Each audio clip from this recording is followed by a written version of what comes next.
Экинчи Падышалар китеби. Биринчи бөлүм. Ахаб өлгөндөн кийин Маап Ысрайылдан бөлүнүп кетти.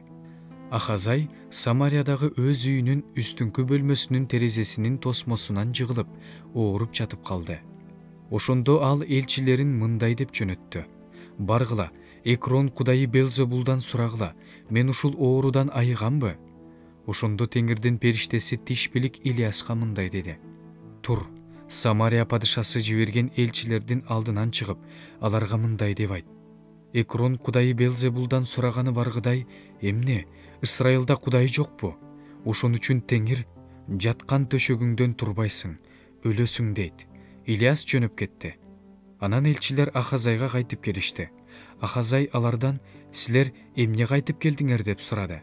Алар ага: «Алдыбыздан бир киши чыгып, бизге мындай деди: Силерди жиберген падышаңарга кайра кайрылып барып, ага айткыла: Теңир мындай дейт: Экрондун кудайы Белзебулдан сураганы жибергидей, эмне, Ысрайылда кудай жокпу?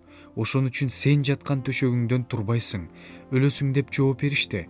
Ошондо ал алардан: «Силердин алдыңардан чыгып, ушул сөздү айткан адамдын сырткы көрүнүшү кандай экен?» деп сурады.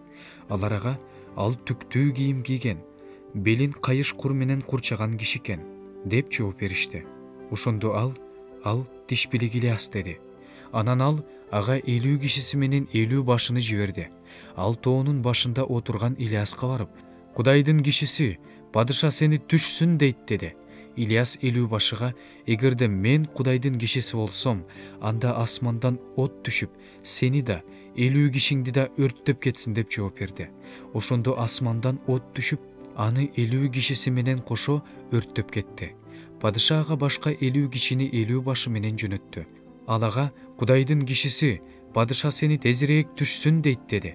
Илияс ага: «Эгерде мен Кудайдын кишиси болсом, анда асмандан от түшүп, сени да, 50 кишиңди да өрттөп кетсин» деп жооп берди. Ошондо асмандан Кудайдын оту түшүп, аны 50 кишиси менен кошо өрттөп кетти. Үчүнчү жолу да 50 башыны 50 кишиси менен жиберди. Үчүнчү 50 башы тоого чыгып, Илиястын алдына келип тизилип: «Кудайдын кишиси, менин жана ушул 50 кулуңдун жанын бааласаң экен». Асмандан от түшүп, мурдагы 250 башыны 50дөн кишиси менен өрттөп кетти. Бирок менин жанымды бааласаң экен деп жалынды. Ошондо Теңирдин периштеси Илияска: «Аны менен бирге бар, андан коркпо» деди. Ал туруп, аны менен падышага барды. Илияс ага: «Теңир мындай дейт: Ысрайылда кудай жок болгонсуп, Кудайдан сурабастан, элчилерди жиберип, Экрон кудайы Белзебулдан сураганың үчүн жаткан төшөгүңдөн турбайсың, өлөсүң» деди. Теңирдин Илияс аркылуу айткан сөзү боюнча Ахазай өлдү. Анын баласы жок болгондуктан, Жүйүт падышасы Жошапат уулу Жорамдын патшачылыгынын 2 жылында бир тууганы Жорам такка отурду.